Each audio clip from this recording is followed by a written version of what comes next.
Hello and welcome to episode 134 of Retro Encounter, RPGFan's weekly off-topic, on-topic podcast. I am Mike Sollosi, and I'm your host for today, and I am joined by, first, Dom Kim. Hello, hello. And second, Peter Triezenberg. Hello, everybody. Now, when I was previewing this episode in earlier episodes, I mentioned that Retro Encounter is usually a celebratory podcast. We're usually a positive podcast.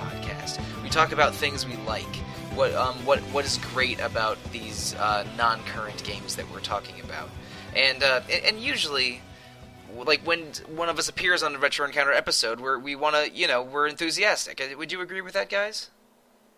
Yeah. Yeah, I think that's a fair assessment. Yeah. Normally we are happy podcasters excited to talk about video games. Mm-hmm. But today it all changes.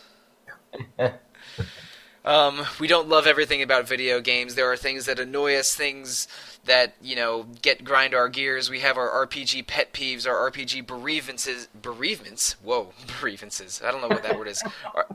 We have our RPG bereavements. So today shall be an airing of grievances. The three of us will each in turn talk about things about RPGs or in RPGs that annoy us.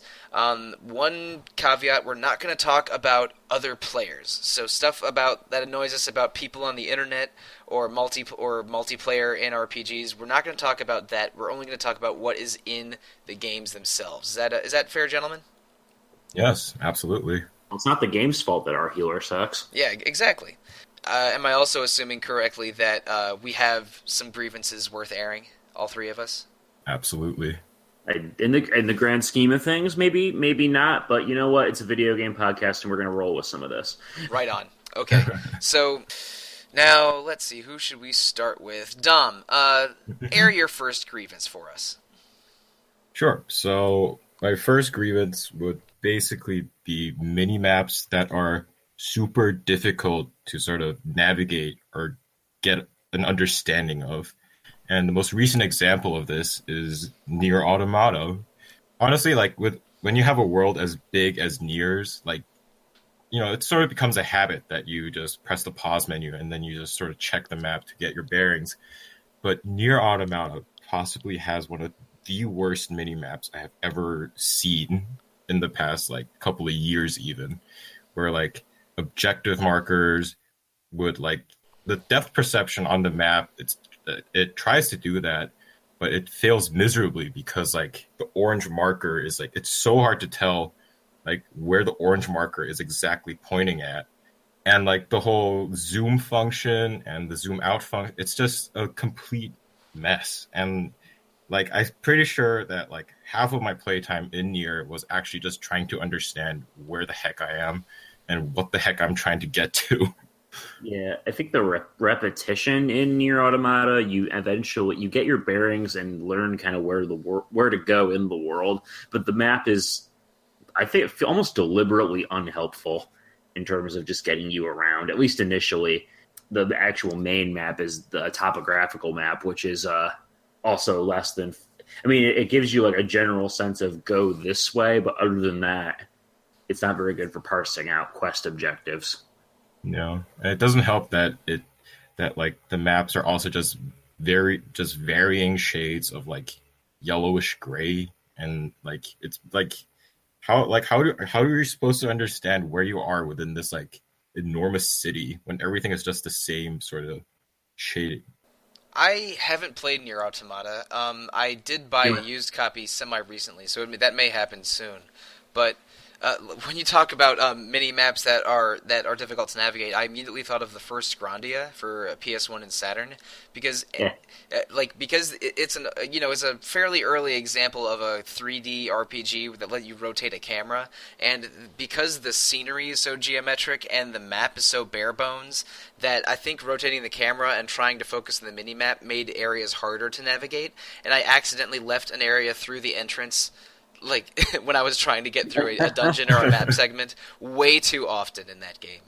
But this was many years ago when I played it. But it was I remember thinking of that as a bad mini map, and even a bare bones mini map that's just a circle with enemy dots on it, like Seventh Saga, would have been an improvement over to the Grandian nonsense.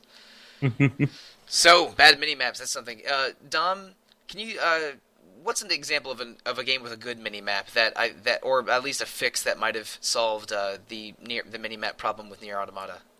Honestly, I feel like if the map just had a better sort of objective pointer, like because the objectives in Nier Automata are marked with just a yellow, like an orange dot, and it like that dot has like it's really difficult to tell where it is exactly, like with all like with like how vertical the maps are in Nier. Okay. And I think it would have been much better if there actually was sort of like a 3D sort of pointer like within the map to like really like help pinpoint like this is exactly where it is, and like maybe that would have also helped give a better like would have helped a bit with the depth perception issue that I had with the mini map as well in Nier.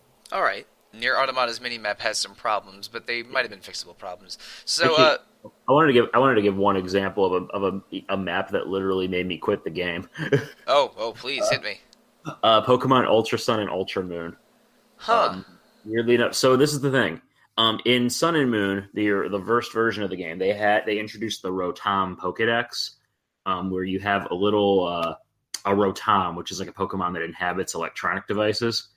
And it's like supposed to be your companion on the journey. It talks to you, and gives you advice, and it's kind of a fun idea, right? But in Ultra Sun and Ultra Moon, they made it way more talkative. And the problem is that it inhabits the bottom screen, which is the same screen as your mini map is, and there is no way to tell it to shut up once it starts talking. And to check if you want to check your map and it decides it wants to say something, you're there for the entire thing you've heard it say a dozen times already, because it only has like three. At least when I stopped playing Ultra Moon, it had I think I'd heard the same seen the same 3 or 4 lines of dialogue from Rotom, and I'm like, all I want to do is see where I need to go next.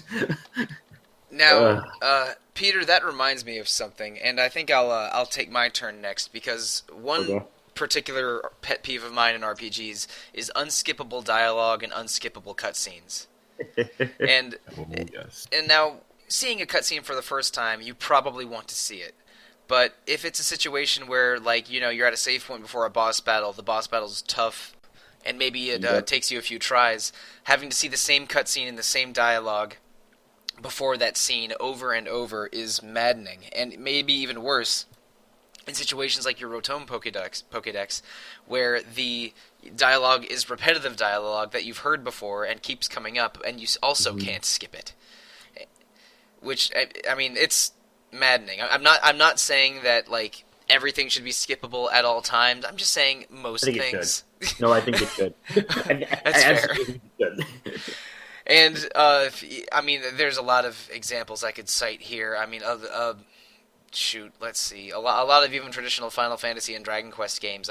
Whenever there's a final boss that has, you know, that takes me more than one try to finish, there's usually a lot of story stuff and dialogue that, you know, goes in hand with the boss. Like, Time is a big offender in this regard, actually. Yeah, FF4 is pretty bad about it. One Dragon Quest game, I'm trying to remember which one it was. I think it was Dragon Quest 4, because I died the first time I fought Necrosorrow, but I didn't know that you could summon your wagon into the back, and so like there was a lot I had to go through just to see him again. And this is not an example of this, but the final boss of Dragon Quest II, there's no way to save in front of him. You have to go through 2.5 dungeons just to get to the 2 final bosses. But that's a whole different thing. Now, and how to fix this? There's a very easy fix. You should be able to pause at any time, and during the pause screen, there should be a button to let you skip that scene. Like thinking on a PlayStation controller, like it should be start to pause and then triangle to skip. So you're so you don't accidentally skip by pressing the circle button or something, and you don't accidentally skip when you're trying to pause. That like just a 2-button system to skip an unwanted cutscene or extra dialogue is fine. Yeah, you know, like I said, FF10 is a big offender in that regard, because there's that really long speech before the Unalesca fight, which is one of the harder fights in the game. I feel like I saw that a couple times before I knew the trick to that fight. 10-2's final boss has a really long one. And really the weirdest, this one that was actually fixed in the HD re-release, but the original Kingdom Hearts became kind of the poster child for this problem because the really long cutscene before the fight with Riku, which is a really tough fight. And I think by that point, like, you'll just be angrily mimicking the dialogue while you go make your sandwich and wait for the cutscene to end. No, there's no way you're taking Kyrie's heart. This is not selling me on ever playing Kingdom Hearts completion. If you play it on PS3 or PS4, you can skip the cutscenes. They fortunately added that functionality to Kingdom Hearts 1. So you're saying I can skip every cutscene? But they did not add that functionality to FF10's HD re-releases for reasons that baffle me. So Final Fantasy X, you're still going to have to mute the TV and go make food while you're waiting for Tidus to stop talking. Muting the TV and making food sounds just better than playing Kingdom Hearts in general. But that's for another podcast. Peter, do you have a specific grievance to bring up for your first of the episode? I'm going to go with a type of side quest I like to call the Find My Pants quest. I actually can't take credit for that. I think that originated on a random encounter. Basically, your side quests, you'll run into games where you'll talk to an NPC, and the NPC is like, "Hi, legendary hero who has very important legendary hero things to do. I left my pants in the dungeon. Would you please go get them for me? I will give you 10 gold." This just these kind of rinse and repeat, repetitive, go find the thing and bring it back to the guy quests that don't add anything of substance to the game other than just another item on your checklist. Final Fantasy 15, I think, is just to give a recent example, is a pretty bad offender in this regard. 15 being the first Final Fantasy game really to go like full open world. They really try to pack that game with content, but most of the quests are just your bog standard go find the thing quests, and they're really annoying. I experienced some frustrating pants finding quests recently when I played Tokyo Xanadu on the Vita last year. Because there's in that game there's alternate dimension stuff starts opening around town and people keep getting trapped in it and you're rescuing them, and that's for the most part okay, but there's a lot of I put my backpack down for a second, but now it's gone. And then you and your school friends exchange knowing glances. Goes his backpack went into the other dimension, and you have to replay a dungeon that you played 2 chapters ago just to pick up this fool's backpack.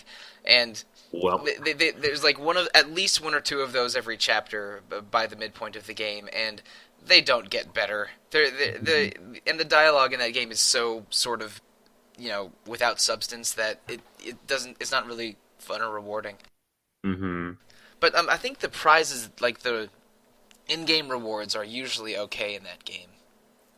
But they're completely meaningless side quests that seem like unnecessary distractions from you probably trying to save the world. Not a fan of those. Elder Scrolls too, Skyrim had that procedural that system that could generate new quests, but it was all your generic cookie cutter, go find my pot lids in the cave, the Draugr thing, and the ones that are with the Thieves Guild and the what was the Assassin's Guild called? The best side quest in the game. Shoot. The Brotherhood? Brotherhood? The Dark Brotherhood. Yeah, the Dark Brotherhood and the Thieves Guild quests that are repetitive are at least cool and tied into a larger part of the story. But just a new person in every town accosting you to find their lost cow or whatever is, I think that RPGs, especially big ones that have a lot of side quests, could do with less of those. And I mean, it pains me to say it because we recently recorded an episode where we talked about how great this game was. Breath of the Wild side quests are pretty bad. A lot of them are pretty bad. I don't like. No, I enjoy Breath of the Wild a lot. There are a lot of completely empty calorie side quests in that game, but sometimes they're pretty funny. There are some good ones, the shrine quests in general. Are really good. Yeah, and those are because the rewards are good, and in addition to the the trappings around them being interesting. But when a quest doesn't have a big reward and seems completely meaningless in the big picture, why is that even in the game?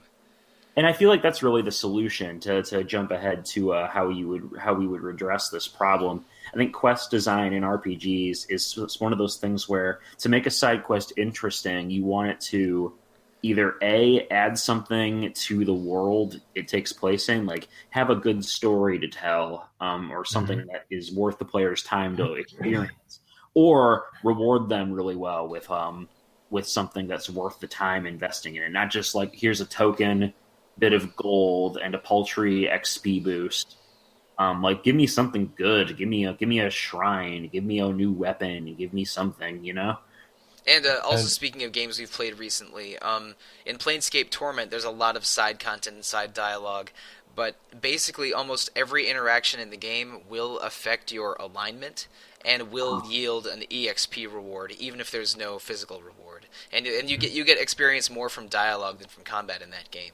So that is a game that encourages talking to everyone and engaging in side quests and completing them, just because they sort of become the game at times. But right. I think it's enough talking about locating items of missing clothing. Dom, do you have another grievance to air for the podcast? Mine would basically be sort of overpowered AI, and specifically, I aired this grievance because I've been playing through Mass Effect 3 recently. Okay. On insanity difficulty, and I playing through when I started up the game again, I was like, oh, how bad can this game be? I remember quitting it, just quitting my second playthrough a couple years ago, but how bad was it really? And I played it on insanity, and I was like, oh, it was really this bad. Where on insanity, the AI sort of, you pop your head out of cover, and then all of a sudden, every single sort of unit instantly locks their guns on you and fires the perfect amount of bullets to kill you or your squad mates or whatever. And it's just an absolute sort of completely unfair, really. No matter how much they want to maybe thematically fit the Reapers sort of being, sentient overlords of life form in the universe, come on, throw me a bone here, BioWare. I want to finish the game. Enemy AI that has perfect dodge timing, or enemy AI that seems to ignore fog of war or stealth when you have to play by their rules of fog of war and stealth. It can be real frustrating. I don't know if I have a good specific example I can think of for this, but yeah, especially on higher difficulty stuff, when it seems like a game is breaking its own rules in order to kill you, just is a terrible feeling. And I think the most ridiculous part about Mass Effect 3's high-end AI is that the animation cancel. I'm not even kidding. The Geth rocket troopers, they fire a rocket and then they have a set delay before they can fire a rocket again. But the thing is in multiplayer, at least, you could sort of animation cancel your reloads and stuff. But the thing is, in Mass Effect 3, the Geth rocket troopers on Insanity, they fire a rocket and then they animation cancel that their reload time by ducking into cover and ducking back out. So they immediately fire a second rocket. They picked up some tricks from the player base. Yeah. So, you're just instantly dead out of nowhere, and your screen is just exploded, and you're like, all right, I guess that's this save file. That's just I'm done with. So, as opposed to ways of fixing that, just keep your AI on a leash, game developers. Jeez. Those do the Fire Emblem games typically have? Because I'm targeting this question at you, Mike, but because I played Awakening and a bit, and there were definitely times on the higher difficulty settings where the AI seemed to they seem to know the map better than you do. Yes. In lower difficulties, AI, basically Fire Emblem AI will always fit certain behaviors. Certain enemies will always move towards your characters, and certain enemies will always wait until your characters are in range, or wait and simply sit in a base and not attack. But with on higher difficulties, there's more enemies, and they will specifically target weaker units, and specifically target advantaged units more, and also. They do play in ways that aren't fair when you go on Mania difficulty, but the highest difficulty of Fire Emblem games just aren't fun anymore. It's usually called Mania or Manic or Insane, I think. But like Fire Emblem Hard Mode is exactly the right amount of challenging enemy placement in AI. But when they get to the highest difficulties, they sort of become omniscient. They might ignore Fog of War for all I know. But only a handful of Fire Emblem maps ever have Fog of War, maybe one or two a game. And I don't think it's as egregious as a game breaking its own rules like these Geth Rocket Troopers might be doing, but it's like Fire Emblem enemy AI can get brutal on the highest difficulty level, which is why I usually play on the second highest difficulty level. Yeah. But I guess it's my turn again. This is I'll stay in the world of Fire Emblem for a while.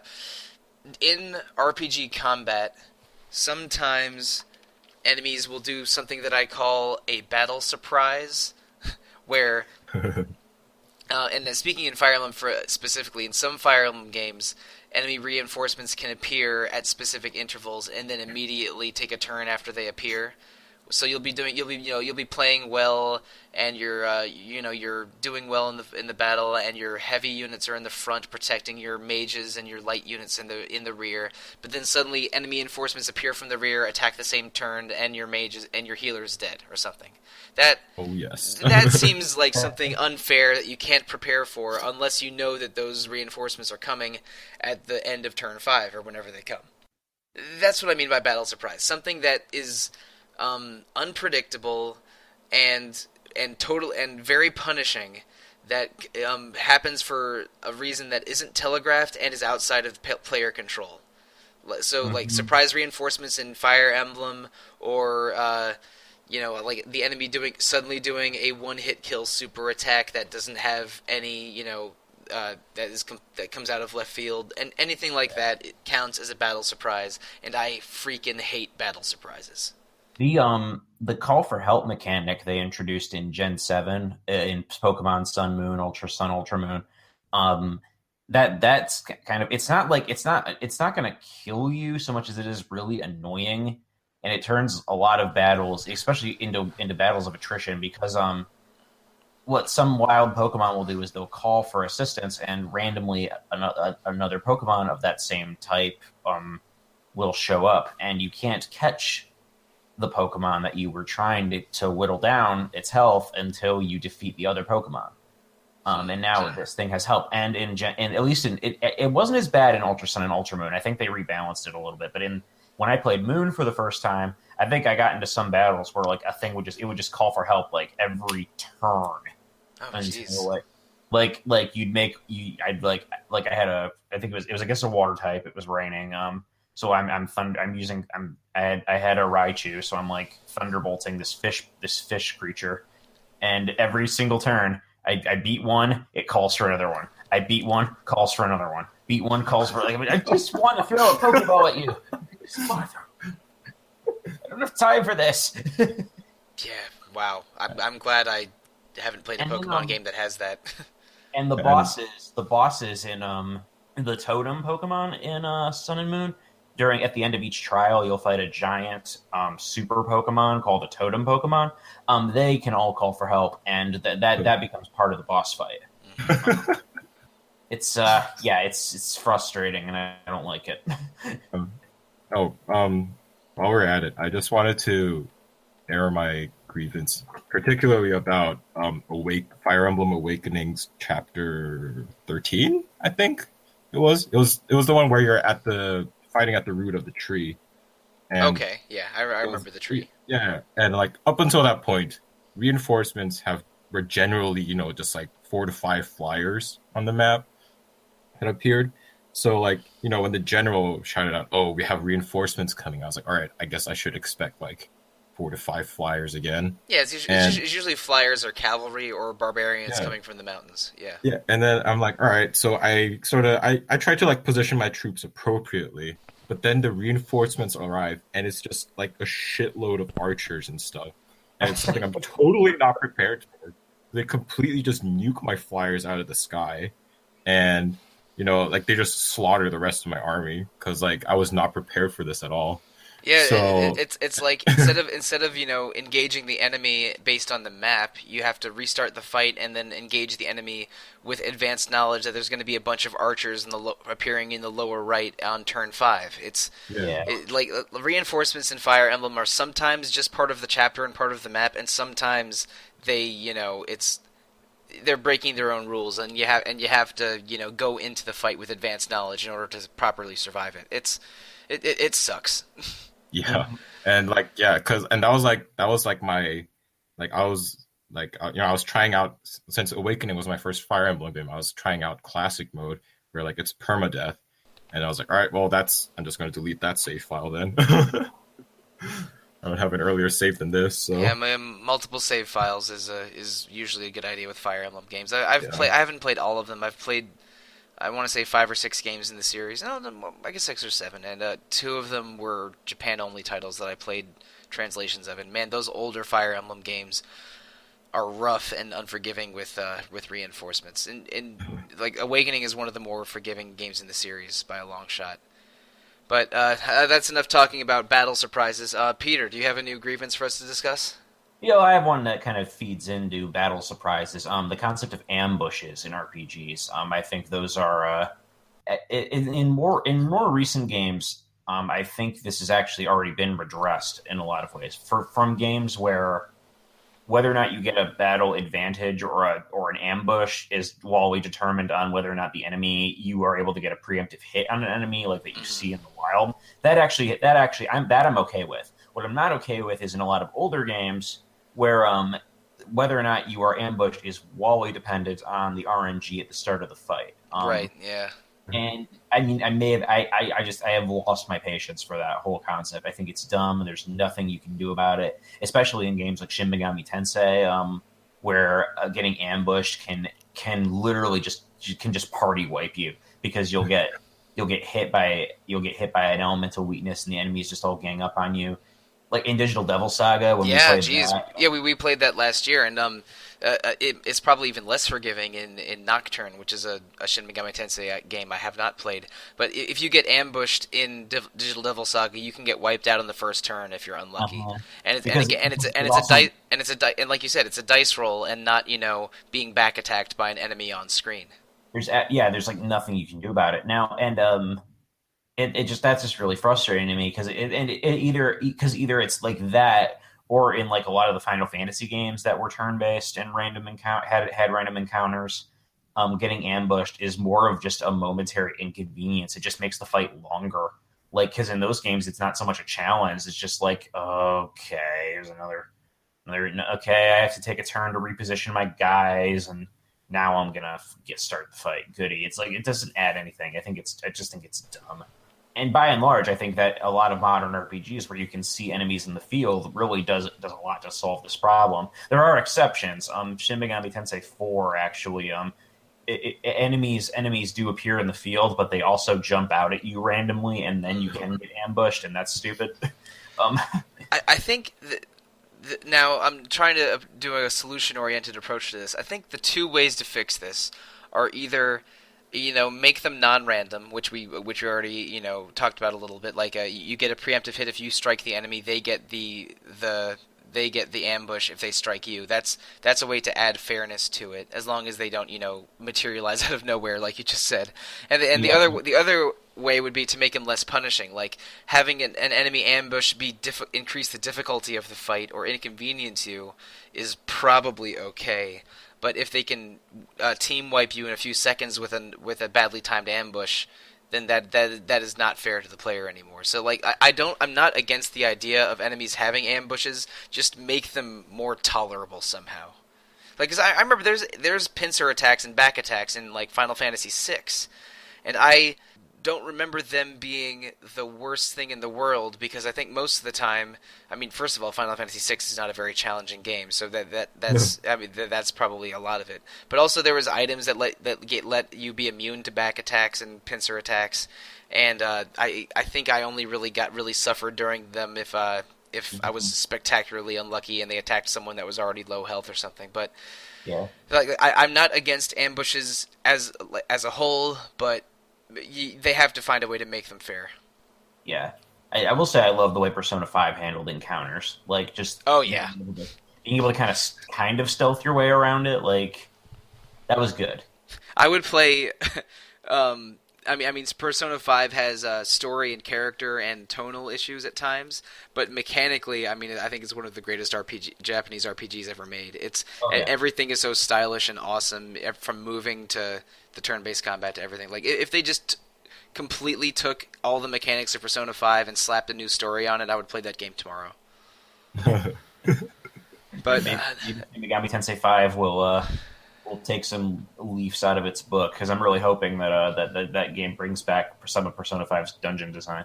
But and Peter, you know what they say about ambushes? What? You never see it coming. You coming? Well, that's probably the last episode of Retro Encounter, because they're gonna fire me for that one. But so guys, Retro Encounter.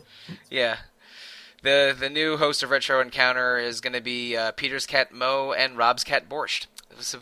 But anyway, but before that happens, Dom, Dom, do you have another grievance to tell us all about? Oh yeah, this is steering a bit away from gameplay, more towards sort of tutorial area, I guess. And this is one of the reasons why I've never ever gotten into sort of like isometric RPGs, in that I think that they just have way too much information sort of front loaded into the tutorial. What I mean by this is, like, you start the game and like you sort of like, you just have this like whole screen of like your inventory and your stats and everything. And then the game just slaps this like 13-page manual in your face. And it's just like, all right, read through all of this and then you'll have the basic gist of the game down. Yeah, a lot of old Infinity Engine games do this. Yeah, and like maybe that's just like part of me being of the like, part of the younger crowd and just growing up with like, with games that sort of just like roll everything out over the course of a couple of hours. Mr. Awakening was my first Fire Emblem game. Shut up. As like, as the game goes along. But yeah, these like isometric RPGs I find are just like borderline impossible to get into, or like just get the drive to like go further. Because like, I don't want to read a 13-page manual on how the inventory and crafting and skill level up system works. Like, why can't you just sort of like, introduce elements of that as like you like complete the first like 5 or so quests of the game or something? I think for me that's something I'm with you on this one. And a lot of Western RPGs for me are really hard to get into, just because I find at least the menu navigation and the way I find them to be kind of cumbersome and overly verbose and just dense in general. Like, I don't think it's fun to parse out these mechanics and this information. And I understand that there's an audience for that sort of thing who are really into a very in-depth approach where they can, they have control, because it gives you control over all this minutia.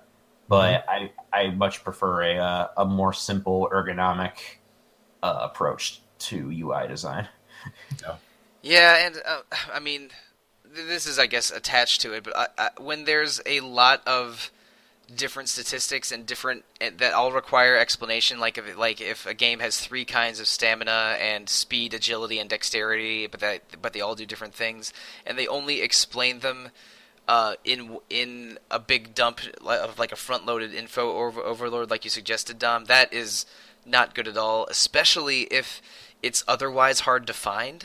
Like if they have a sort of info dump screen at the beginning of the game, but then you can click through it and then maybe go to a menu to look up that thing if you want that explanation later. That helps a little bit. Or if there's good tool tipping where if you mouse over a stat or a fact, it'll give you a brief explainer of what it is. That helps it a little bit. But when they have these giant info dumps at the beginning, they overwhelm you with information and statistics, and then don't make that information easily findable later. That is pretty unforgivable. Yeah, definitely. So you better have that Wikia article handy, just so you can that what spells require speed to dodge and what spells require agility to dodge. Yeah. Like, there was a 13-page forum post that's like a newbie guide. And like, oh boy, I guess I'll have to do some research tonight in order to play my game. Once upon a time, I had patience for that. Not so much anymore. Yeah, sometimes. I mean, I really appreciate those kind of posts once I'm already invested into the game. But or just from the get go, it's just I'm just here to unwind. I don't really want to have to process 30 different statistics to try and just play the game. And it might also have something to do with me having a desire to min max as much as I can while playing. And optimum paths. Yeah, and as much as I love min maxing, I don't want to have to trudge through 50 pages to do it. So. Yeah. And this is a bit hypocritical of me criticizing things like information overload, because I do enjoy a lot of games that are in part games of information. I mean, I've talked about Monster Hunter a lot over the past couple of podcasts, and Monster Hunter has a lot of underexplained things, and sometimes is a game of information. But they do, at least Monster Hunter World does a better job of explaining its systems and having information able to be looked up. But older Monster Hunter games were sometimes totally inscrutable and maybe tell you something once and never tell you again, which is the heart of this grievance of DOMs. And also I play a MOBA game. I play Heroes of the Storm quite a bit, and that's a giant game of information. And you won't be good at that game unless you understand all 75 plus characters in it, and that is an unfair amount of information to expect for a new player, especially since that game has very limited tutorials. So, sometimes I find games that are information rich really rewarding, and sometimes I find it maddening, and it's really hard to find a balance to make that fair to new players. It's kind of like learning the rules of a new card game too. Yeah. Oh God. There's a ton of mechanics that they. God, you want to talk about information and mechanic heavy games? I mean, tabletop Magic. people. Yeah, tabletop people might have us all beat. I mean, holy crap. True. Oh yeah. Nope. Our D&D group. I've been listening to my roommates doing his campaign as well, and there's just so much to take into account. But I think one thing.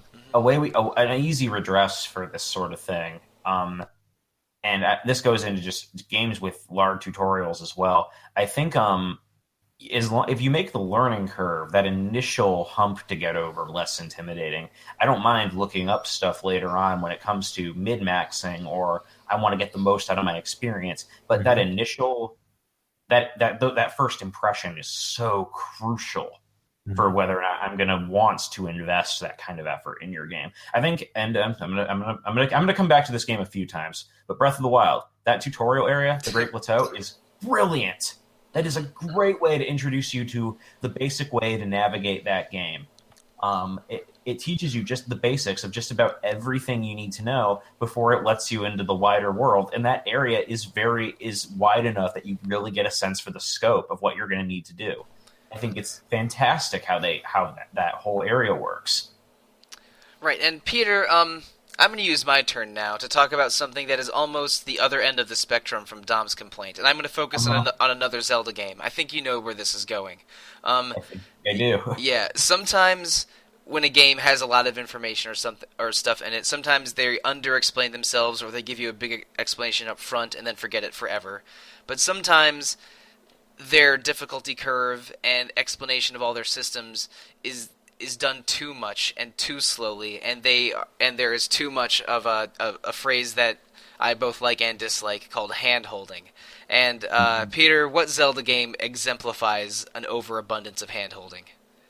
I mean, Skyward Sword, but also Twilight Princess. Oh, I was thinking of Skyward Sword, but because if I'm not mistaken, that game basically has Fee explaining things to you and tutorials making you do things for the first several hours. By the first several hours, you mean the entire game? For all of the several hours, I guess. Fee does not. Fee never stops. Fee. Oh my. The experience of playing Skyward Sword is an experience of figuring something out and then having Fee re-explain to you the thing you just figured out. Thinking of an example, there's a mid area dungeon in Skyward Sword that's probably one of the better ones in the game. It's the sand ship. You have to use the time shift stones to change the ship from this derelict, washed up wreck to back when it was actively sailing, and that's a really clever puzzle. You have to solve, except Fee will, every time you need to figure something out, Fee will interject and be like, "Master, why don't you try looking up and hitting the time shift stone with your bow and arrow?" And I'm like, "Thanks, Fee. You could have figured that out on my own, thanks." Or, "Master, you are low on hearts. I believe that you need hearts. You can cut grass to find hearts." Right, and I haven't played Skyward Sword, so I have not experienced the joy of Fee being in my ear, explaining my every step and breath. But I think that the way to solve this problem is not that different from the one that Don brought up, and that is just have all of these tutorials in some menu somewhere for you to look up, and have them explained maybe once early and then never again, and players can look them up either via a tooltip or a menu later. But when they're persistently explaining and hand-holding for huge parts of the game, it's it's crazy. It's like, man, I wish I was playing Monster Hunter or Dark Souls so I wouldn't have everything explained to me. Get the F away from me.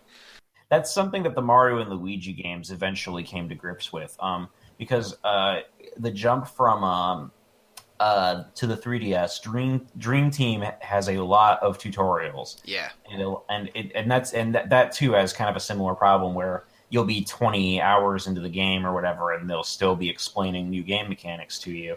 But in the first Superstar Saga, they do a pretty good job of that, because every time you learn a new ability, you do a practice fight, and then then that's that, and you do that even as you get persistent new abilities. But I don't ever felt like there was an excess of tutorials in Superstar Saga. No, and Paper Jam, from in the newer games, what they've done is, you have a little separate menu where you can just go practice the brothers' attacks. Like, you just basically That's good though. I like that. I like that. Yeah, I like that a lot. That's a good way to let you learn how to do the attacks on your own time without you won't screw up during a critical moment, but it also doesn't halt the game hard to make you play a tutorial. And you also won't spend items, because bros attacks in the later games are usually items that you collect or buy or craft.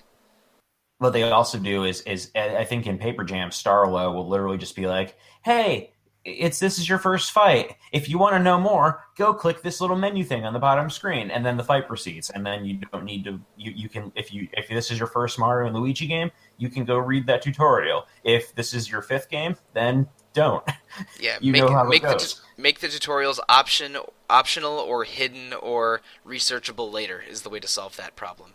Mm-hmm. And really, I mean, I think these two problems, the info dumps early on and an overabundance of hand-holding, those are almost two opposites of the same spectrum that might be attached to the age of a game, because it's really only newer games that have an excess of hand-holding, and older games that completely hide most of the information from you, and with the exception of games like Dark Souls that outwardly reject the idea of hand-holding.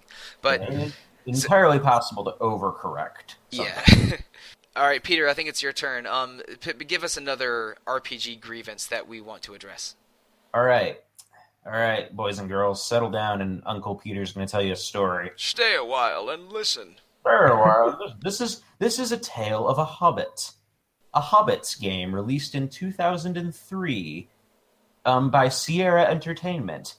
This game was bad, but Peter played it anyway because he really liked the Hobbit book, and there wasn't a film series to disappoint him yet. This game is a Zelda clone. It's a bad Zelda clone. It's a Zelda clone that has a lot of forced stealth sections. Okay, I give up, man. Just tell me the answer. I'm not guessing this one. What? Forced stealth sections in games are the worst. That Hobbit game I played is probably one of the worst offenders of any game ever that I've played. Anytime a game just grinds to a halt and makes you sneak around things, and I've seen so many older games were just awful offenders of this, where you get caught and it's an instant game over. Like, I hate that. I cannot stand it when games do that. It's because I don't mind. I'm not. And basically, that Hobbit game from 2003 taught me that I'm bad at stealth. Not so much because I can't figure out. I think when you play a stealth game and stealth is implemented correctly as a system of mechanics for you to explore and learn with, like in your Metal Gears and your Breath of the Wild. I'm gonna keep coming back to Breath of the Wild because it's so good and it's fresh in my brain. But I hate the stealth segment I'm currently dealing with in Breath of the Wild. Oh no, the major stealth section in Breath of the Wild is bad, but the use of stealth in that game, like when you're using it to using rain to conceal your footsteps as you sneak up on enemies. Yeah, or if you use a stealth shroom to sneak up on enemies, that's fine. I'm thinking of a specific instance. I figured. Yeah, no, I think I know what you're talking about. And there's one in Skyward Sword too, where you lose all your equipment and then the game is like, good. Yeah, Skyward Sword. We're coming back around on you. Actually, no. Let me back that up. Skyward Sword has a whole bunch of sections where you have to I don't even remember what they're called anymore. It's been so long. But where you have to collect a certain amount of it's like the Tears of Light from Twilight Princess, except now they're a forced stealth section. And to think about a month ago during the favorite Zelda episode, I thought you guys were selling me on Skyward Sword a little bit, but now Skyward Sword has good dungeon design, pretty bad world design, and a whole lot of repetitive junk you have to do. Oh, goody. And there's this one section. There's this whole bunch of sections where you have to go back to each area of the game and collect a certain amount of items. And if you get caught by an enemy, it summons a unkillable beast that just pursues you endlessly. Sounds and great. It's still four stealth sections in games can eat me. That's the long and short of it. I've played enough of them. All right, so Dom, let's talk about something that you hate now. So I'm going to talk a bit about Dark Souls 2 because Dark Souls 2 was such a mixed bag for me, as cliche as that is, because I loved all the sort of mini sort of gameplay improvements that they made with leveling and different sort of magic builds being available, but the one sort of gameplay design that I absolutely completely hated was how when you aggro one enemy, you aggro everyone on the map. And this is not just once or twice. This happens multiple times over the dozens of maps you go through in Dark Souls 2. And quite frankly, it's kind of ridiculous because Dark Souls was one of the selling points of Dark Souls was that visceral one-on-one combat. But it seems for Dark Souls 2, it felt like that was completely ditched sort of in favor of, sort of waving that Bandai Namco marketing slogan of hardest game ever. And it's how do we make Dark Souls harder than it already is? Oh yeah, let's just make every encounter a 5v1. Yeah, that's what I've heard. I don't have much experience with the Souls games. From what I understand, Dark Souls 2's big problem is that to make the game harder, they break a lot of the rules of engagement that make Dark Souls a tough but fair experience. Mm-hmm. One of the most egregious examples of this is in the one of the late game areas of Dark Souls 2 is called the Shrine of Amana.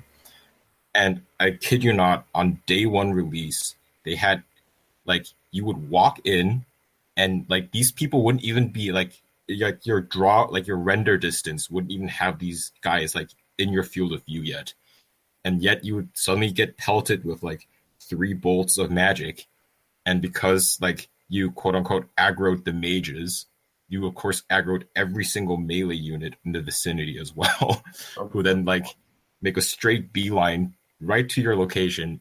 And they just like pummel you, and like you can't get out of it either because like it's waist high water, so you have like reduced movement in that. So as you're getting, as you're getting beat down by like 6 dudes, you're also getting pelted at from mages that you can't even see. And like it was so bad that From Software actually had to patch the area and like nerf like a large portion of the enemies in that area so that people would stop like raging. So can we file that under abrupt difficulty spikes as well? Sure, yeah. Full disclosure, listeners, we're looking at a big Google Doc of RPG pet peeves that to discuss this episode, and I think that this touches upon multiple items in our list. But so yeah, abrupt difficulty spikes, like engaging one enemy turning into engaging 5 enemies quickly.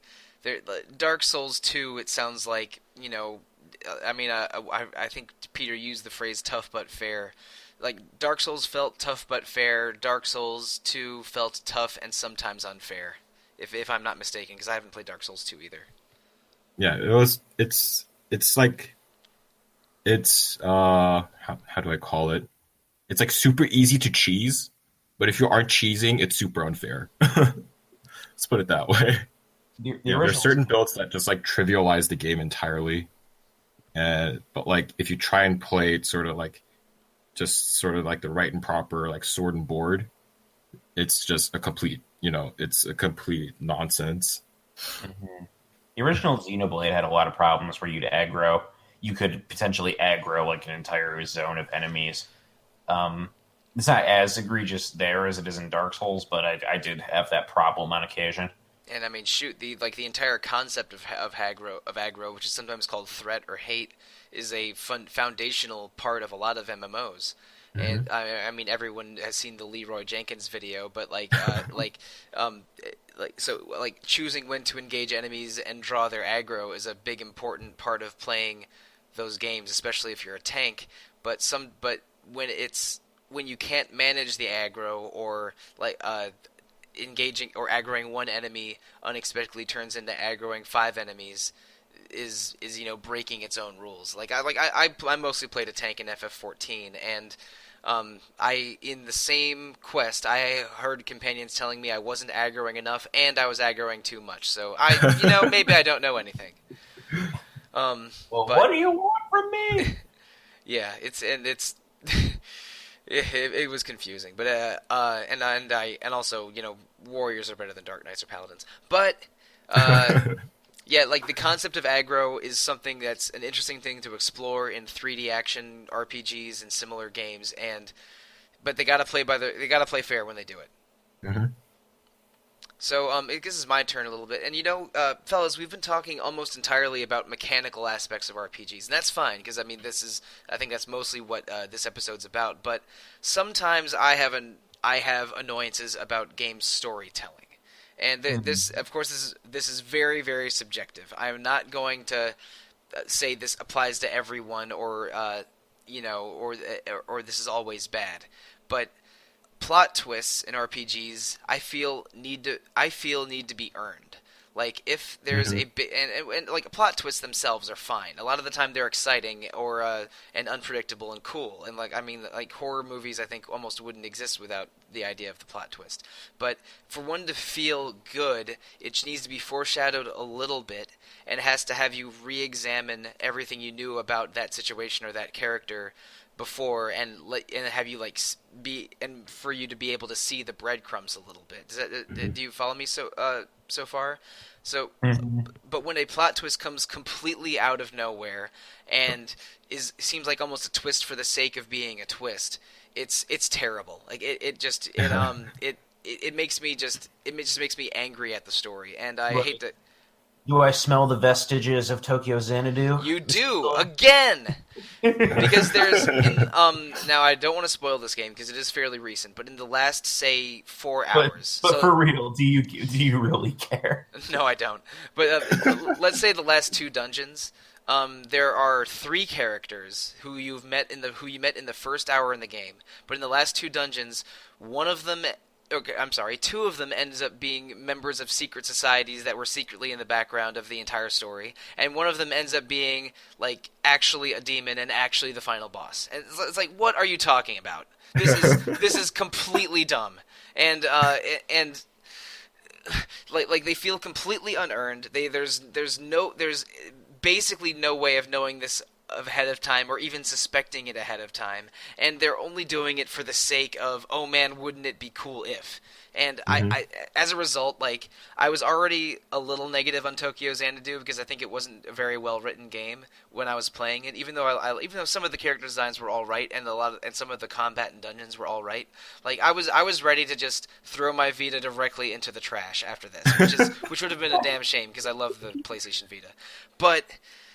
Oh, brother. Like, if you're gonna do a character turn or a plot twist, foreshadow it a little bit. Like, make me suspicious, or make me rethink everything I knew, and then think it was cool. Tokyo Xanadu was like 0 for 3 on those plot twists at the end, and it was dumb. And actually, I think a series that sort of kind of fails this test multiple times in every entry to some degree. I think is Danganronpa. Yeah. And like especially V3. Holy crap! Like, don't spoil it yet. No spoilers. But like, I almost disagree with you, Dom, because I think that the twist. Two of the twists I'm thinking of are at least reasonable. But yeah, well, I think Danganronpa V3 has progressively worse twists, and the final just is sort of like Kodaka just like throwing his pen against like a whiteboard of ideas. Well, okay, I don't want to turn this into an argument about Danganronpa V3, but the ending was. And I just feel like the ending for Danganronpa V3 was sort of. How do I put it? I feel like number 2 did a better job at foreshadowing its ending. Yes, I would agree with that. Whereas V3 sort of felt like Kodaka wrote like the first chapter and then wrote like the last chapter, and then he sort of had to like find a way to just make filler to fill the middle. All right, we're not gonna go deeply into Danganronpa V3. There is an episode of Random Encounter that is a Danganronpa V3 spoiler cast from, I believe, near the end of 2017. That might be worth checking out, listeners. But for a good example, another good example of what you're talking about, though, have we all played the Zero Escape games? Yes. I have not, but I've heard. Okay, so I won't. Are you talking about the end of Zero Time Dilemma? Yeah, Zero Time Dilemma. The thing about Zero Time Dilemma is less that I think that there are elements to that twist that work in theory. The problem is that the execution is rushed, and some of it is even straight up ripped from the previous game. The way the twist is revealed to you is the same as it was in Virtue's Last Reward, which was a good twist. Yeah, it's not executed well in Zero Time Dilemma. Mm-hmm. And like, I mean, a good plot twist.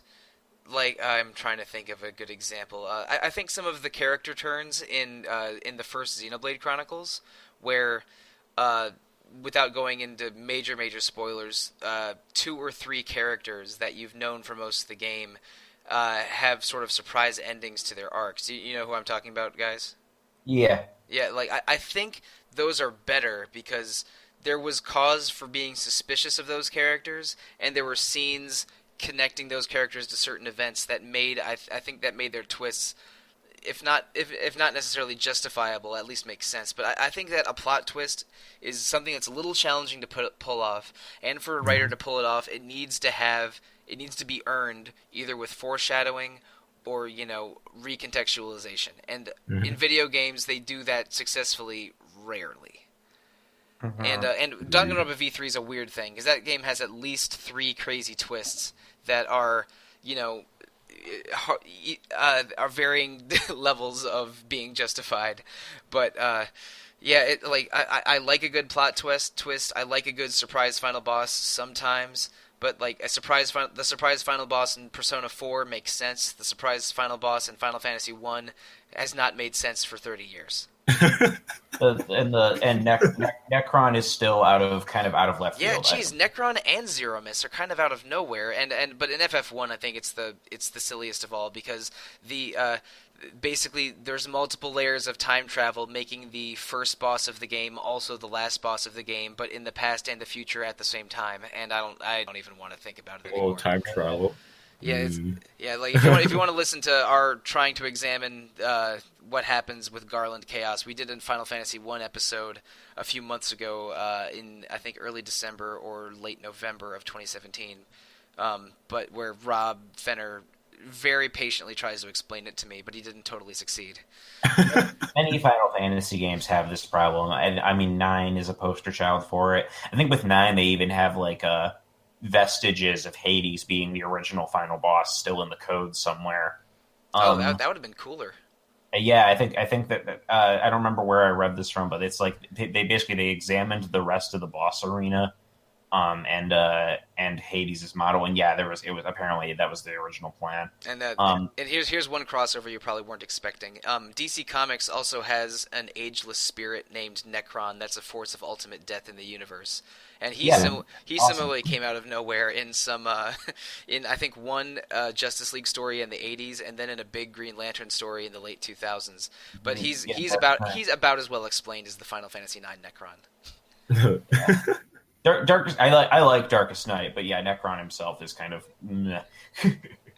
And yeah, it was weird. Like Necron was like in one storyline in the '80s, and they totally revived him out of nowhere 20 years later. Thanks, Jeff Johns. But okay, Peter, take a turn. I don't like it when games force you to play mini games.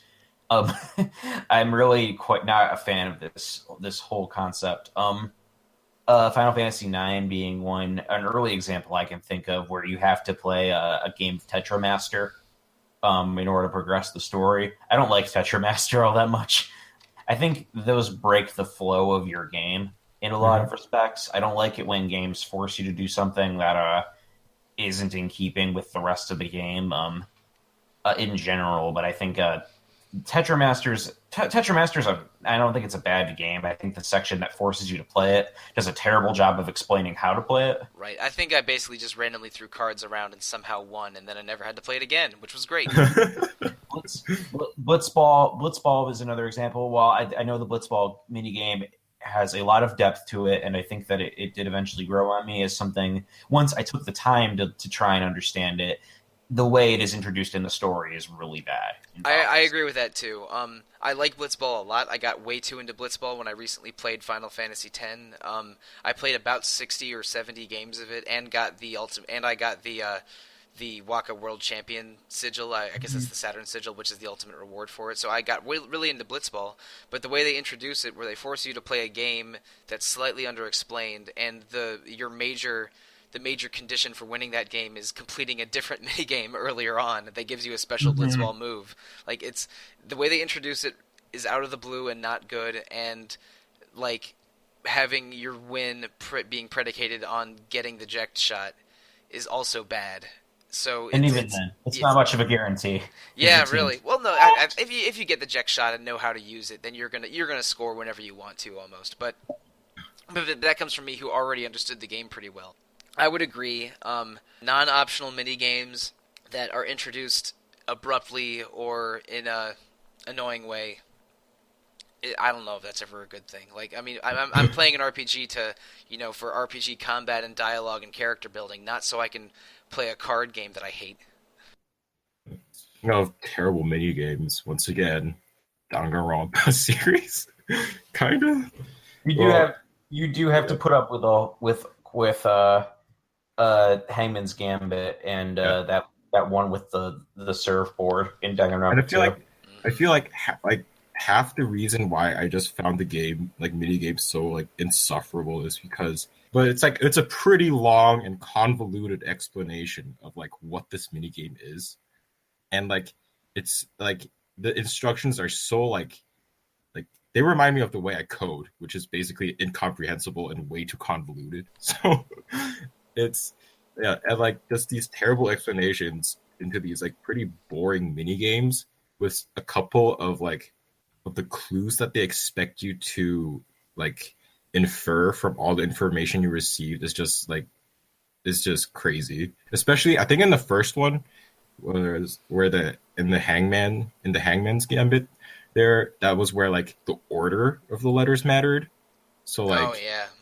so it was like a complete just a crap show trying to like guess some of the words at times, Yeah, especially in the later trials. yeah, it's not only figuring out the puzzle ahead of time; it's figuring out the puzzle ahead of time and knowing the exact word they want. So, like, if Yeah. they, I'm gonna make something up, so there's no story spoilers. If they shot them, if Mr. Green shot them with the revolver in the library, do they want Mr. Green revolver or library? It's not easy to tell.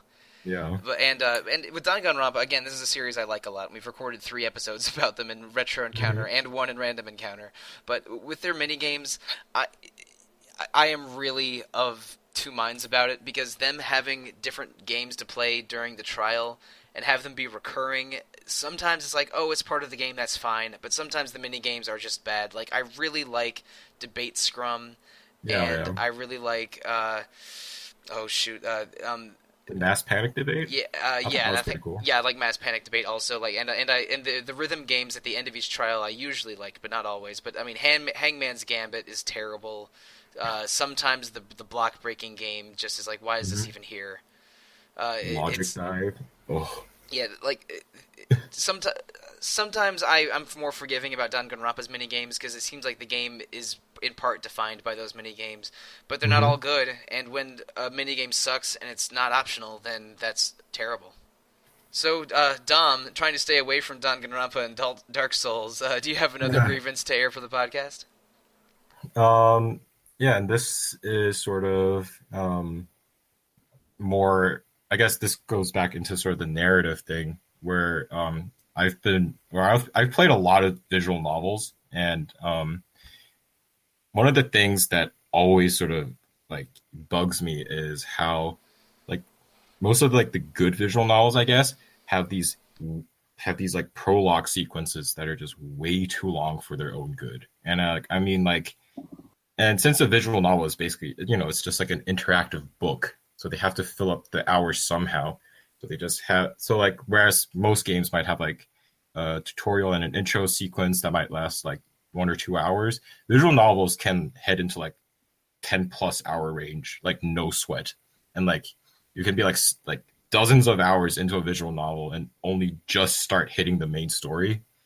And yeah, I feel like this is a pretty big problem for stories I really like, even like Steins Gate or The Fruit of Grisaia or Muv-Luv Alternative, even, where that game's prologue is basically an entire like separate 2 games Oh, jeez. bundled together. So yeah, basically just extremely like lengthy narrative prologues, which are also like a necessity, because that's the way you get to know the characters, and like that's how you like get to care about the twists and all the development later on. But I just feel like there should be a smoother way to like to like get yourself familiar with the characters instead of this excessively padded intro sequence.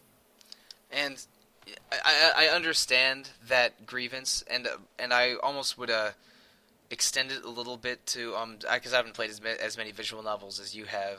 I think some games, this is almost tied into the unskippable cutscenes and dialogue that we talked about earlier. But some games, like I'm thinking of the VLR series in general, I guess, have lengthy beginning sequences that are only introductions and dialogue that I wish I could skip more easily, because sometimes you have to play these games multiple times to get all of the endings and all of the scenarios. And in VLR in particular, you have to play a very similar sequence of events where you're just looking at the first 3 rooms and as a group of 9 and meeting the other 8 people, and you have to do that, I think, literally 9 times or more. Wow. And it's a little different each time. Because like maybe you'll go into this room with Clover, or maybe you'll go into this room with Orchid instead of Clover for this time. But but there isn't really a way to skip them wholesale or even to fast forward them. In 999, you can fast forward scenes you've already seen before, but they don't handle it quite the same way in VLR. But having that just be such a lengthy sequence that you may have to see multiple times is pretty maddening. And I think I would identify with this grievance a little bit more, Dom, if I played as many visual novels as you. But I sadly I haven't. Peter, what are your thoughts on prologues that go on way too long? I mean, I know I'm with you guys on over long visual novel tutorials. I think that's a way to for a game that really needs to sell you on its narrative. I think just drawing it out and with an overabundance of text is like that isn't engaging. Like I know I reviewed the Psychopaths visual novel for the site. I think last year, the year before, and that game was just kind of interminable with how long it took to get going. And even then, for long tutorial sections, Twilight Princess is one of my favorite Zelda games. That game takes a while to get off the ground um, before you get to the first Twilight section. I mean, you're gonna spend a lot of time running around Ordon Village, herding goats and chasing monkeys and assorted nonsense. Mm-hmm. I mean, how many times have either we told someone or someone's told us, "Oh, the game's really, really good. You just got to get over the first slow 5 hours." Yeah. And I mean, sometimes I will forgive it, and sometimes I'm like, "Well, man, what about those 5 hours? I'm never going to get those 5 hours back. Thanks." It's like how you have to get through the tutorial of Final Fantasy 13 30 hours later.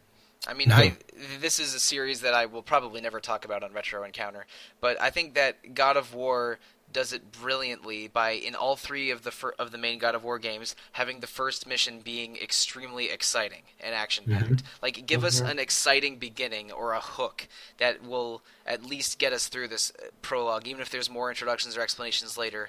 Having a fast-paced beginning can help a story so much. So, yeah, a lengthy, boring prologue is never a good idea. Take that, visual novels. I showed you.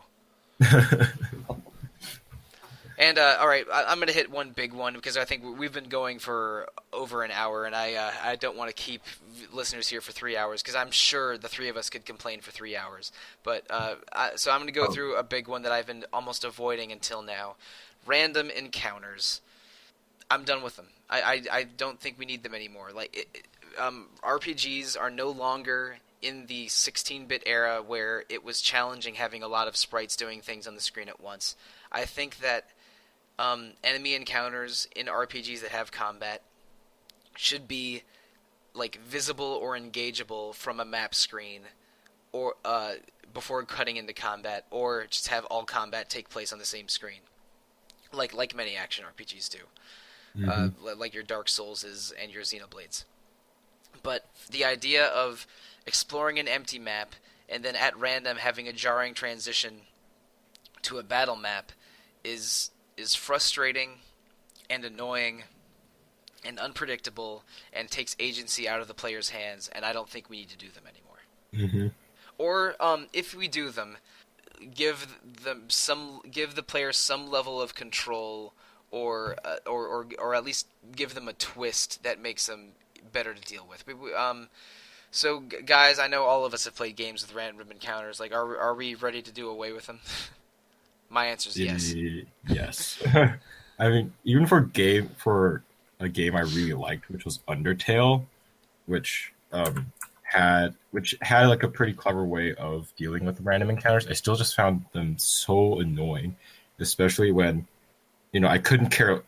Honestly, like at some points, I couldn't care less about like sparing these monsters or not. I just wanted to like get to the end game finally, because like it's also like because it's the same monsters you encounter a lot, and yeah, with Undertale, this gets especially bad near the end, where you're walking down the like the final area, and like you can see the final boss door there, and you're still getting random encounters, and you're like, I'm just like, why?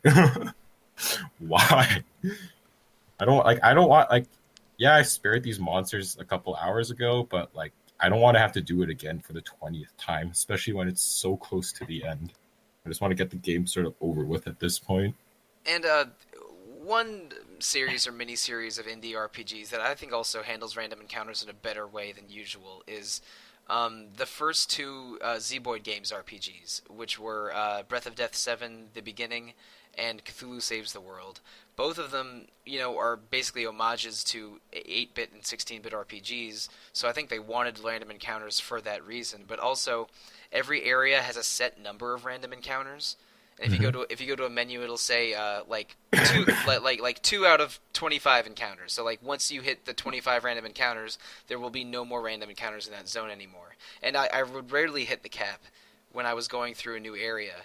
But having that cap and knowing that I could either clear them all out at once or that they would end after a while it did help a little bit, and also let me pace my grinding and sort of controlled how much I stayed in one area, which I think is good. But there's ways to mitigate random encounters, but I don't know. I'm ready to be done with them. Mm-hmm. So Peter, do you have any ideas for either for random encounters or a new grievance for us?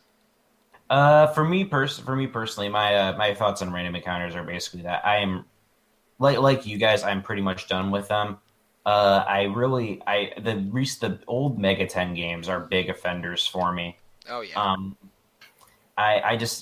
We mentioned this a little bit earlier with the games' propensities for ambushes, but just the random encounter rate in Digital Devil Saga and Nocturne both are just interminable. And I think after the Persona games did such a good job of adding these enemies into the dungeon fields, and Persona 5 in particular, it's just really hard to go back.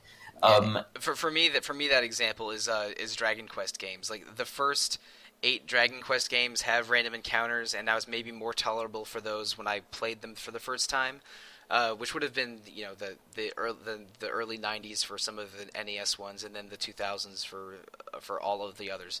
I was okay with them then, but with the remakes of Dragon Quest 7 and 8, where enemies were on screen and you could control the encounters much better, it's like I never want to go back to random encounters for Dragon Quest anymore. And Dragon Quest 11 looks amazing, and I am glad that they aren't going to have a traditional random encounter system. Yeah, no, same. It's interesting to see that in one of the most traditional RPGs like ever. Franchise is so known for adhering to tradition. But seeing them moving away from such a tradition is refreshing in a way. Now, there's one series, and we've talked about Pokemon before. Pokemon adheres to a lot of traditions. It has so across its many installments, and one of these that's stuck around consistently is random encounters. But Pokemon is weird because, at least in part, those encounters are relegated to only certain easily denoted sections of the game. Yeah, like tall grass. And you can buy repels, which is helpful. You can buy repels, and then a big chunk of the game is focused on if you want to catch more Pokemon. I know a lot of people will they use the encounter system to their advantage. Like you'll go into the patch of tall grass and run in circles to try and trigger an encounter, or old areas like the Safari Zone, where I think in the old Pokemon games you could the Safari Zone would only kick you out after a certain amount of steps were taken. Yeah. So, but you would stand in a single tile and just rotate your character to trigger an encounter. I don't remember that. That's I did that. It's just one of those things where you got to catch those Tauros and those Kangaskhan and those Chansey, right? Yeah, right, exactly. And that's really a thing where Pokemon as a franchise, though, they've implemented some non-standard encounters, like Pokemon that appear in tall. You can see like them rustling in the grass. And I'm curious to see if the new game on Switch, when they give us more info about that, will they keep random encounters? Will they go for a more traditional approach? Because I know I feel like Pokemon might be the only franchise where that has gotten away with it consistently, or at least it's they're so used to them in that franchise. It never seems to come up as a criticism. You know what I mean? All right. Well, Peter, I'm going to give you one last one before we move into the second phase of this podcast. So, please, Peter, air your final grievance. Breakable weapons. All right. I mean, shoot, this is back to Breath of the Wild and back to Fire Emblem, isn't it? Yeah, no, I mean, Breath of the Wild has an interesting. I think the thing about breakable weapons is that they're just. I don't understand who thinks they're fun. or who thinks this adds anything to the game other than frustration for the player. It's imposing a limitation that I never want. And a lot of times it doesn't even make sense. Like, this isn't an RPG, but you'll play like that one Silent Hill game on PSP, and like where like you'll go through a dozen metal pipes that you can fit in your jacket, but they all break in 2 hits, or like or your baseball bats or your televisions, because you can fit that in your bag. Like, these are also my least favorite part of the old Saga Final Fantasy Legend games, where there would even be like legendary weapons that you wanted to save for a final boss or something, but they only had 20 uses. And the one character that could restore their weapons' breakable number of uses also would have them divide in half whenever you equipped them to one, so that they would be easier to break. And I think one game that handles this in an okay way are the Diablo games, because when your weapons have durability, and when the durability reaches 0, like I think their damage or something is way reduced, like is reduced by 80% or something. But for a trivial amount of gold, you could just talk to a smith and they would restore all your weapons and armor to max. Mm-hmm. So like having that be a limiting factor is, I mean, still annoying, because that means I have to visit the smith every hour or so. But right. But I mean, like losing your hard-earned weapons is I mean, I don't know when anyone would want that. And I understand people, like, from a design perspective, like, in order to impose something onto the player and make the game harder and make weapons seem more valuable, I guess I get that, but I don't ever want that. Yeah. And, like, I really don't understand when, like, super late game, as you mentioned, like, legendary weapons have, like, these ridiculous durability restrictions on them. Because then, like, it's sort of like, for people like me, it's sort of like, oh, I need to hoard this for like the next battle, which might be tougher. But then, like, when is that battle gonna be? It's like, oh yeah, the old problem where you end up fighting the final boss with 15 megalixirs and you only get 10 turns. Yeah, and it's like, it's it's just kind of, it's kind of stupid. Like, especially going back to Awakening, there's like one of the last maps on there has like just a bunch of like very tough enemies that have a bunch of like these legendary or like very high quality weapons, but you look at their durability and they're only like 20 uses each. Yeah, and in Fire Emblem Fuin no Tsurugi, one of my favorite ones, Fire Emblem 6, which has Roy starring in it. Like, one of the major thrusts of the game is finding the 8 legendary weapons. Mm-hmm. And all of them are rank S, so when you find the first one, which is the sword, no one will be able to wield it yet, because no one has S-ranked sword use. So mm-hmm. you won't be able to use it until near the middle or end of the game anyway, which is I think fair. But all of the legendary weapons that you're spending so much time to get only have 20 or 25 uses.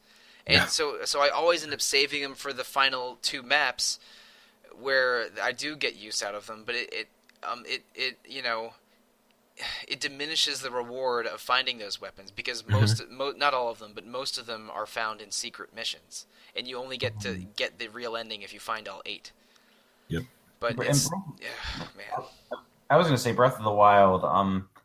I think Breath of the Wild is a weird outlier in the system, in that the breakable weapons are still annoying in that game, but they have built the combat system in that game around, like, you're not going to be short of weapons. You might be short, but like the good weapons, like really like the ones that are going to do a lot of damage, those ones are going to be fewer and far between, but you're generally not going to be without something you can use.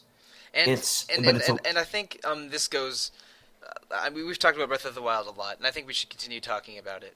But I think before we end the podcast, each of us should talk about one game that has some of these grievances and some of these caveats, but we still like them in spite of those caveats, and maybe because they use them in a good way. I'm sorry to interrupt you a minute ago, Peter. But, no, it's all good. Yeah, I think let's continue our Breath of the Wild discussion, but definitely with the knowledge that it, has a bunch of these annoyances that we've mentioned throughout this episode. So, please, let's continue. Breath of the Wild, it uses breakable weapons in a way that's a little more forgiving. Yeah, I would say so. In that, so when you're in Breath of the Wild, your weapons have durability and will break. Some of them will break much more easily than others, but generally speaking, every weapon in the game is kind of designed to be disposable. Um, so what ends up happening is you end up with a combat system where you hold on to a supply of weapons that you have for any your occasion, and some weapons are going to be in better example I'm thinking of when you're in a thunderstorm, metal weapons will draw lightning bolts to you.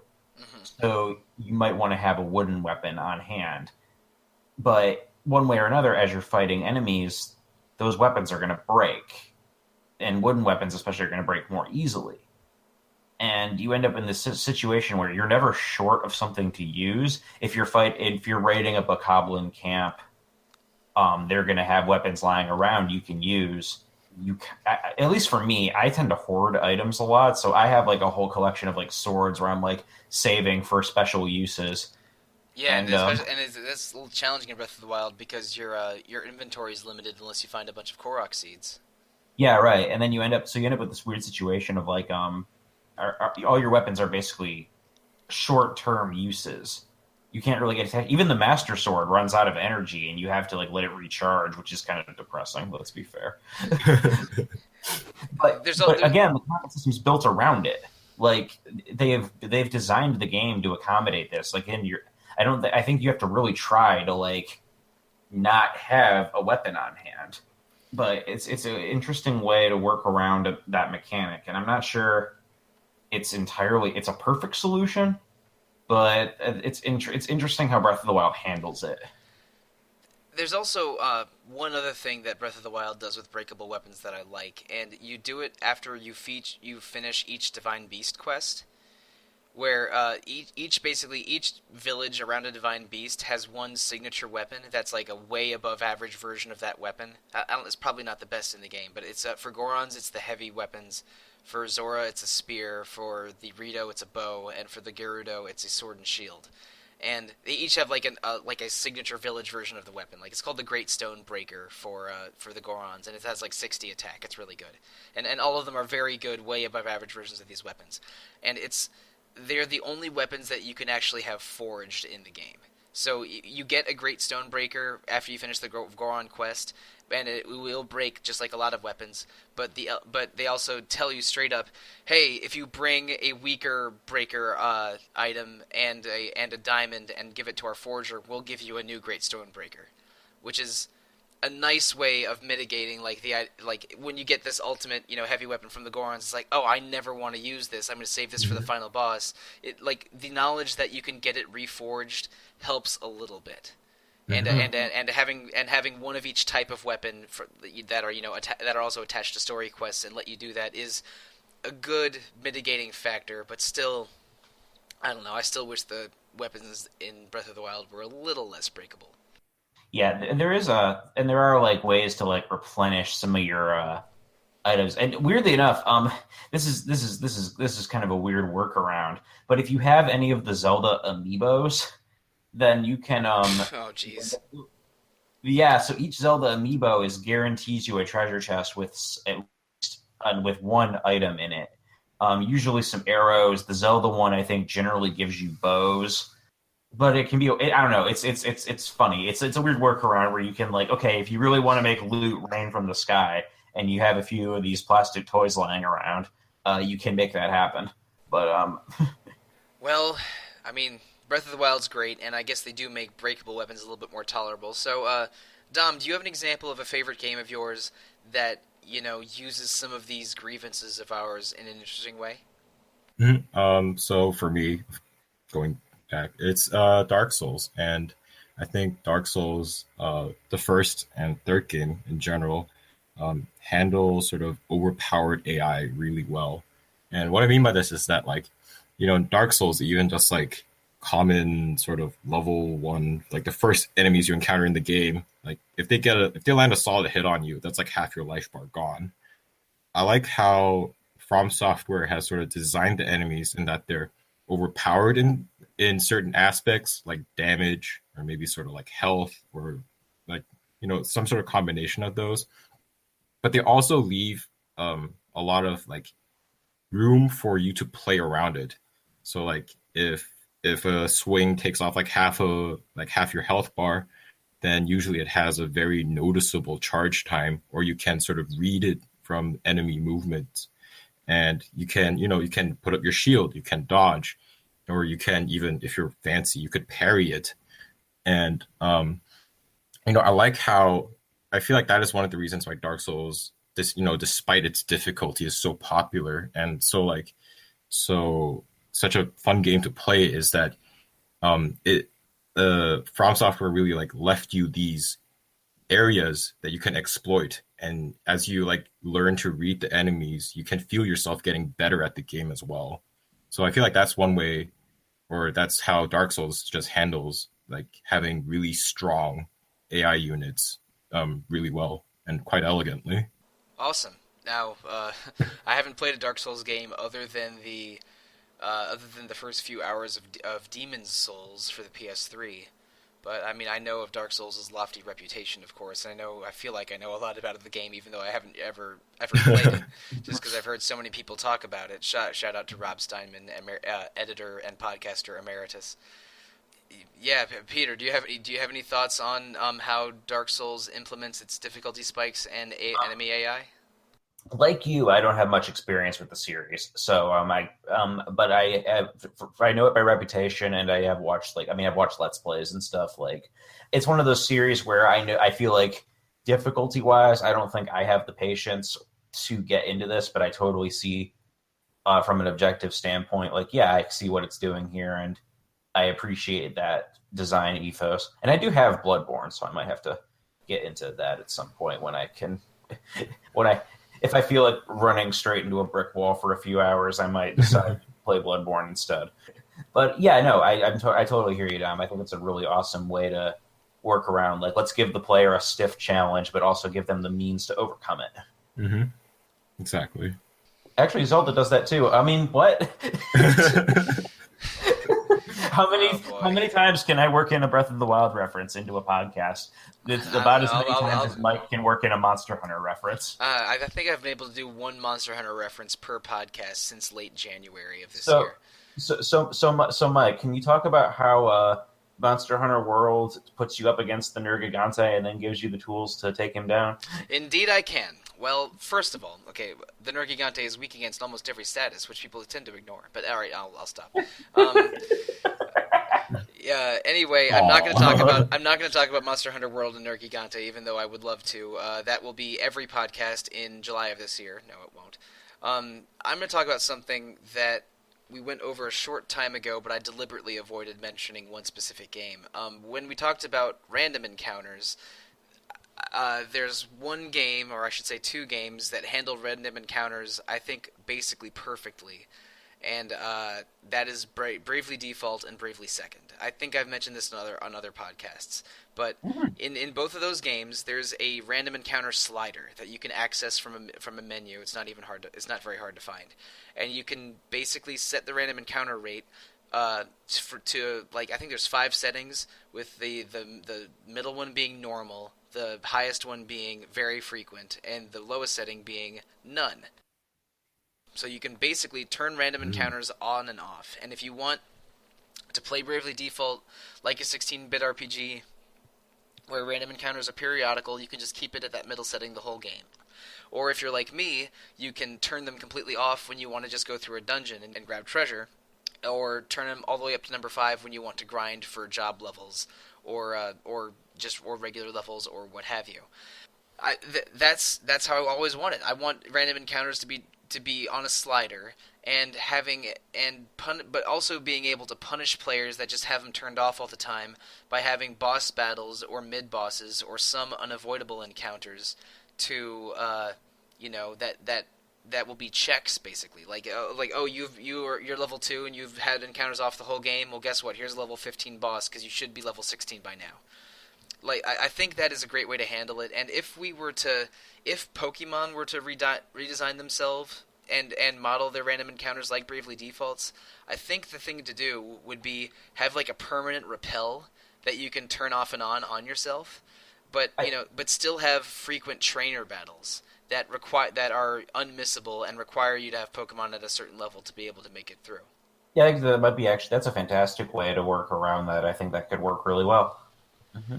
Yeah, so please, if you do random encounters again, put them on a slider. Do it be like Bravely Second, which is a game I like a lot, but has other mitigating factors that are less redeemable than how they handle random encounters. Play the same 4 bosses 4 times in Bravely Default. In Bravely Default, I think it might be 5 times.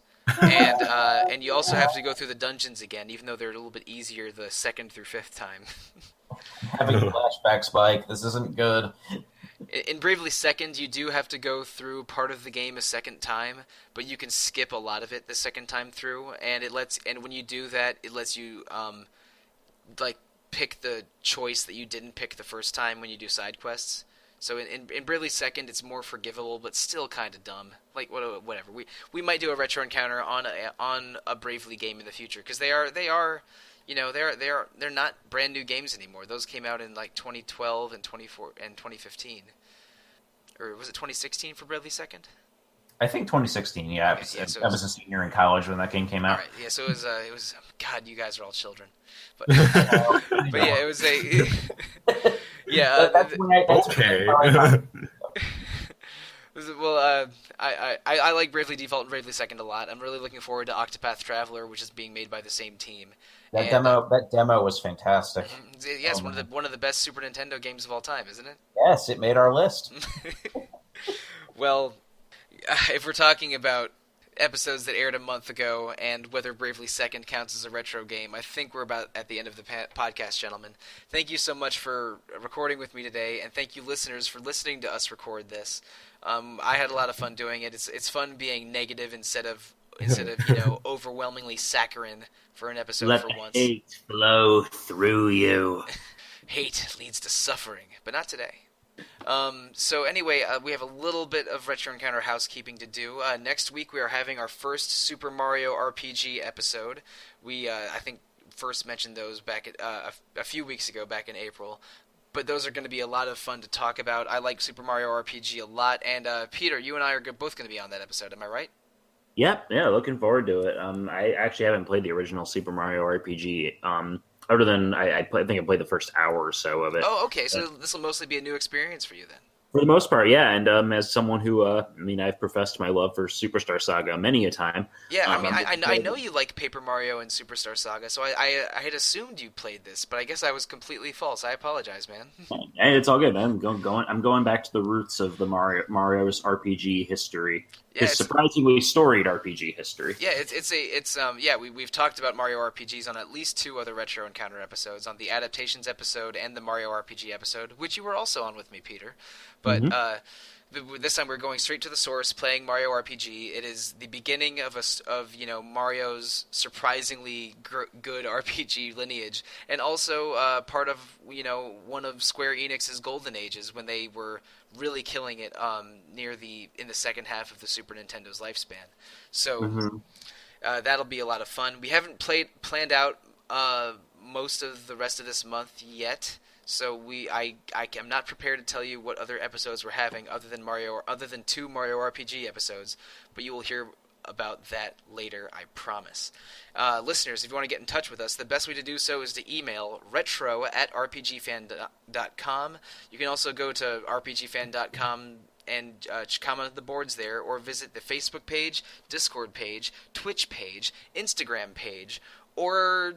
Did I miss anything? We also have a YouTube page where we keep some of our videos and music footage. And archive our streams. Don't forget. That's right. Yeah, we have we have archives of all of our podcasts and streams and features and news, and there is just so much RPG fan content for you to enjoy. Please seek it out and enjoy it. Also, review us on iTunes or Google Play or however you're listening to us. We will read every email and message and feedback left for us, and we prefer constructive criticism, but you can say whatever you want. We will read it. So, starting with you, Dom, what's the best way for listeners to reach you? You can find me on the forums and on the Discord server as DH Canny. All right, and Peter, same question. I am not on Discord, and we don't really. But you can reach me at I have Fury on Twitter. Also on the boards that we don't really use much anymore. I'm not, like I said, I'm not on Discord yet. But if I were to join Discord, I would probably also be I have Fury on there. So I guess keep an eye out. Right, and I am Monsoon on the forums, but I don't really post anymore. I am Monsoon Mike on Discord, but I only really stick to the podcast channel. And my Twitter is at @TheRealMonsoon for most of my Twitter posting, and at Evoker for Dogs when I get weird and start posting about Japanese superheroes. So I think that about does it. We have excised a lot of our negativity today, and it feels good, guys. It feels good. Mm-hmm. It feels purifying, refreshing. It's just like dousing oneself in the waters of Lake Minnetonka. Thank you. Good night. And good luck. Take care, guys.